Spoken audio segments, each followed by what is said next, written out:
I think I've been so hard on myself, and I try to transform my image to the image of some people that I really look up to. You know, you hear all these great stories of people that they laid their life down for the poor, for the needy, and they changed the condition of a country, they helped the poor, and they evangelized the nation, they went to prison, and for their belief, they evangelized again, I said that, and then almost like this heroic life with so much pain, but it's like a life of a hero, and then we fall, how can I say it, almost like we worship, we fall on our knees, almost getting convicted by their lives. And then, if I fall on my knees in front of anyone, that means I'm worshiping them. And of course, what we worship, our image will start to get transformed into their image. Of course, we could get inspired by others. But to me, if you want to be inspired by Christ. If you want to be inspired, to me, this is me talking. Don't be inspired by Apostle Paul. If you want to be, but look and see that Apostle Paul was inspired by Christ. He said, imitate me as I imitate him. He didn't say just imitate me, be inspired by me. He said, as I imitate him. If I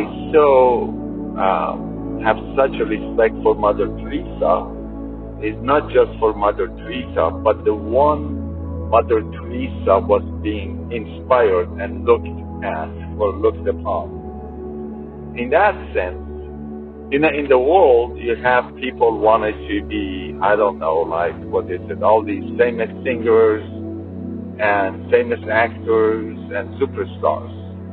That's a different story. But when you come to the church, I'm realizing I have placed so much pressure on myself to become, just say, people like Mother Teresa or other people like that. Meaning, in my mind, Mother Teresa was a standard. She became a standard for me. And, of course, I could never reach that standard because that's not my calling. Sometime in a journey to become like people that we admired, just say even your neighbor, right? We lose humongous part of ourselves, which that part is Jesus. I am not called to be like anybody else, but to be like Jesus mixed with Kamran. The way that Jesus created Kamran and his fingerprints and his heart print and his mind print and his past, present, and future. He created me. He gave me a part of himself that other person, to me, they don't have it. That's what we call body of Christ. And when other people become my standard, I lose that part of myself. In that sense, my encouragement for all of us is, be yourself. Keep looking at Jesus. If you happen to really look up at somebody, if you read their books or if you heard their life story, right? Don't just look up to them. Look up and see their eyes and their head being lifted up, and they are looking up to Jesus also.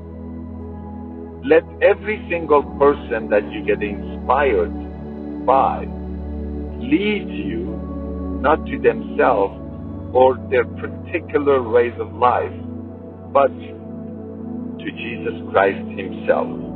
At the end of the day, it's the personal relationship between Jesus and us. Then do not lose yourself. It's you and Jesus, and then we recognize Jesus in other people too, but not for the price of losing my Jesus in me and losing myself. I hope that is clear, and I hope I pushed record. Let's see, I did. Okie dokie. Until next time, it's you. It's you and Jesus. Keep that, hold on to that, and then be inspired by others. It's fine.